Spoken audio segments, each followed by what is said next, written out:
Hello student, today I am going to teach CBSE computer for class 7. In last video में हमने आपको computer के बारे में बताया था और उससे रिलेटेड कुछ उसके parts hardware and software components जो हमारे होते हैं हार्डवेयर एंड सॉफ्टवेयर इनपुट और आउटपुट के बारे में हमने आपको बताया था। आज हम आपको एक्सप्लेन करेंगे processing device.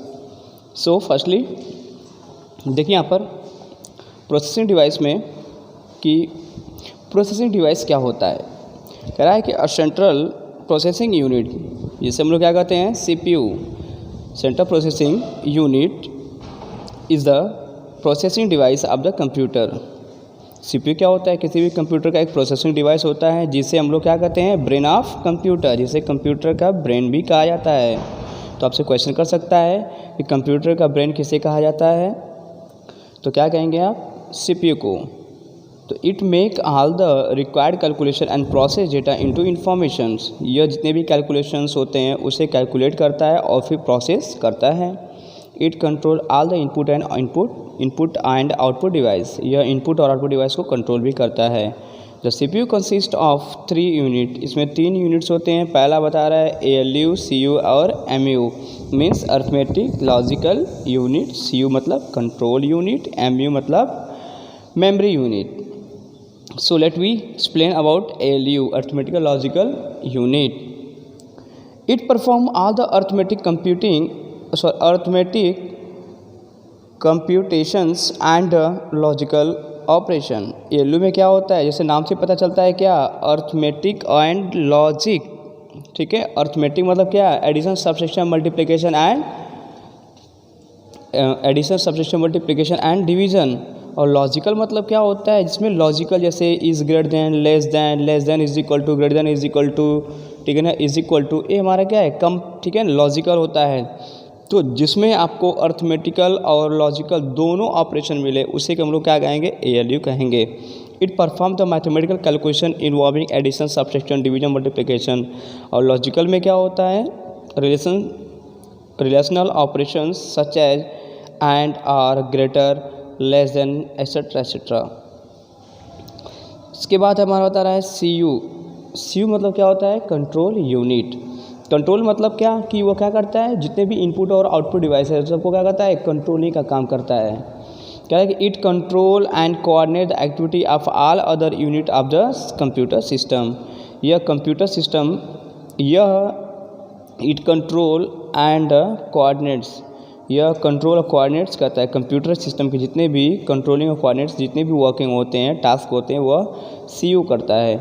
It control all the operations of the computer. It decode instruction, determine the storage of instructions and data. वो जो भी आप उसको इंस्ट्रक्शन देते हैं उसको क्या करता है, डिकोड करता है, और डिकोड करके हम लोग क्या करता है, वह कंप्यूटर को पास करता है।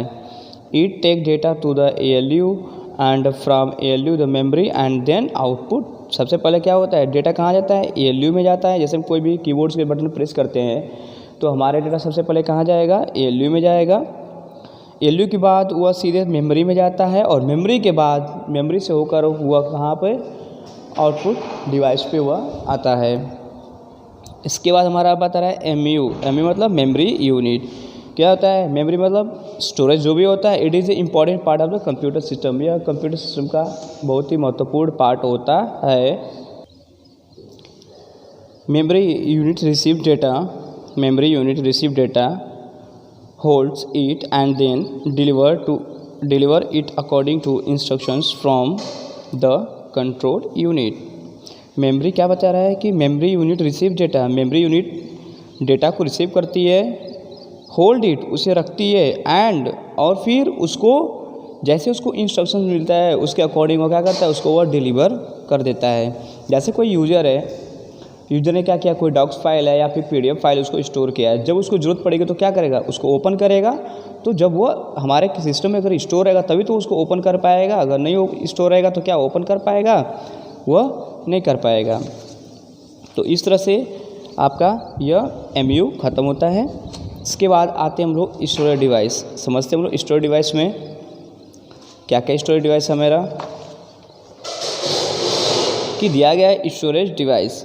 स्टोरेज डिवाइस क्या होता है? ऐसे डिवाइसेस जो डेटा को स्टोर करे, डेटा या इन्फॉर्मेशन को स्टोर करे। Storage device enable you to store data and information in them. The storage device of computer system is a computer memory. जैसे हम लोग स्टोरेज डिवाइस को हम लोग क्या कहते हैं? कंप्यूटर मेमोरी भी कहते हैं। तो समझते हैं हम लोग, पहला जो कंप्यूटर जो हमारा मेमोरी होता है वह दो प्रकार के होते हैं। पहला होता है प्राइमरी मेमोरी और दूसरा होता है हमारा सेकेंडरी मेमोरी। प्राइमरी मेमोरी में आपके दो मेमोरी होते हैं, रैम और रोम। क्या होते हैं? रैम और रोम होते हैं। और फिर सेकेंडरी में आप देखेंगे तो क्या होते हैं आपको?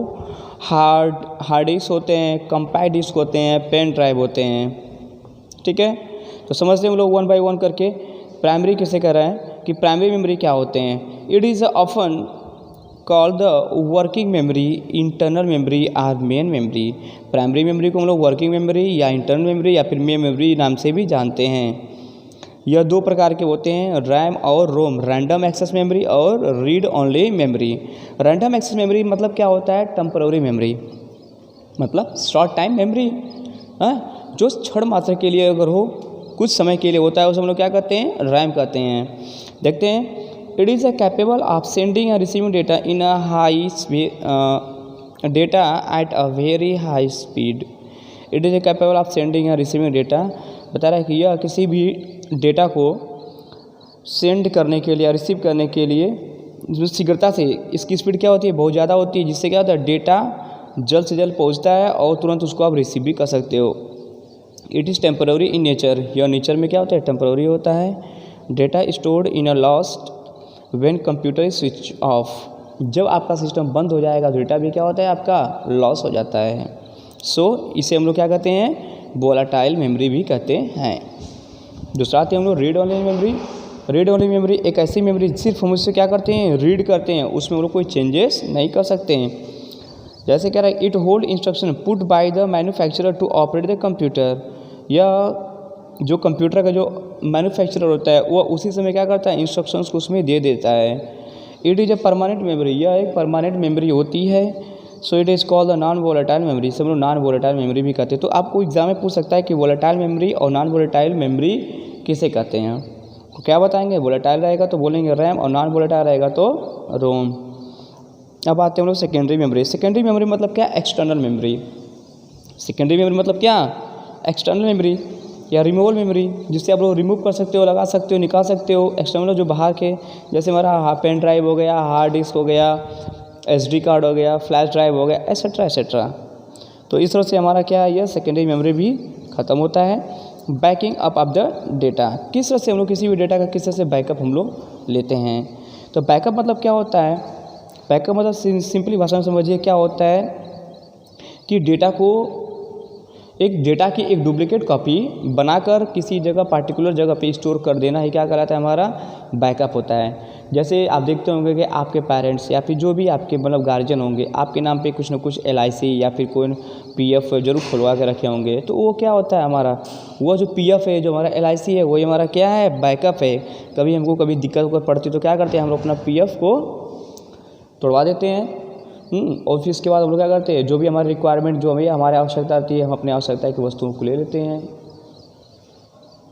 इसके बाद देखिए पर क्या करेगा? Backing of data. Backing of refers to copying file या डेटा इन डिफरेंट मीडियम। कह रहा है कि किसी भी डेटा या फाइल का डुप्लीकेट कॉपिंग ऑफ फाइल, ठीक है, जो फाइल दिया गया, जो डेटा दिया गया, उसका एक कॉपी बनाना ही किसमें? इन पेन ड्राइव, किसी पेन ड्राइव में, हार्ड ड्राइव में, फ्लैश ड्राइव में स्टोर करना ही क्या कहलाता है? हमारा बैकिंग ऑफ डेटा कहलाता है। Banking of files and data on regular basis, क्या होता है? जो हमारा जो डेटा जो हम लोग बैकअप लेते हैं उसका ना डेली बाय डेली उसको बैकअप लेना चाहिए। There are the various reason backup why, हमें बता रहा है कि बहुत सारे ऐसे रीजन है, कारण है जिससे कि हमें डेटा को बैकअप लेना चाहिए। पहला क्या कर रहेगा? To safeguard against loss of data due to failure and original secondary devices. कह रहा है कि अगर कभी मान लीजिए ओरिजिनल कभी डिवाइस है मेरा, जो ओरिजिनल मेरा डिवाइस है वो क्या हो रहा है? फेल हो जाता है या करप्ट हो जाता है। तो अगर वो करप्ट हो जाएगा तो क्या होगा? हमारा डेटा भी लॉस हो जाएगा। जो हम स्टोर करके रखे रहेंगे, जो डेटा हम स्टोर करके रखे रहेंगे, वो क्या होगा? वो भी नष्ट हो जाता है। तो इसलिए मैं क्या करना चाहिए? बैकअप लेके रखना चाहिए। दूसरा कह रहा है to safeguard against damage cause by hacker. अगर कोई बहुत सारे ऐसे हैकर होते हैं जो क्या करते हैं, आपको डेटा को उसमें से स्टील चुरा लेते हैं और फिर उसमें उसको नष्ट कर देते हैं। तो अगर उन लोगों से मुझे बचाना है तो क्या करना पड़ेगा, हमको अपने डेटा का बैकअप लेना पड़ेगा। ठीक है, तो इस तरह से यह बैकअप भी ख़त्म होता है। इसके बाद आपको दिया गया एक्सेसिंग कंप्यूटर मेमोरी। तो एक्सेसिंग क्या होता है, सबसे पहले ये देख समझिए क्या होता है, प्रोसेसिंग प्राइमरी एंड सेकेंडरी। तो पहले क्या होता है, कोई प्रोसेसिंग, कोई भी अगर यूजर होता है, कोई डेटा अगर देता है तो क्या होता है, वह सीपीयू में जाता है, वहाँ प्रोसेसिंग होता है। प्रोसेसिंग होने के बाद वह क्या करता है, उसको मेमोरी में भेजता है। मेमोरी मतलब क्या, पहले प्राइमरी मेमोरी भेजेगा और फिर प्राइमरी मेमोरी से फिर सेकेंडरी मेमोरी में भेजता है। ठीक है, तो ये रहा हमारा क्या है, प्रोसेसिंग ऑफ द डेटा। तो इस वीडियो को बस यहीं तक, इसके बाद वाले वीडियो में हम आपको बताएंगे सॉफ्टवेयर एंड सॉफ्टवेयर के टाइप्स बताएंगे। So thank you for watching this video.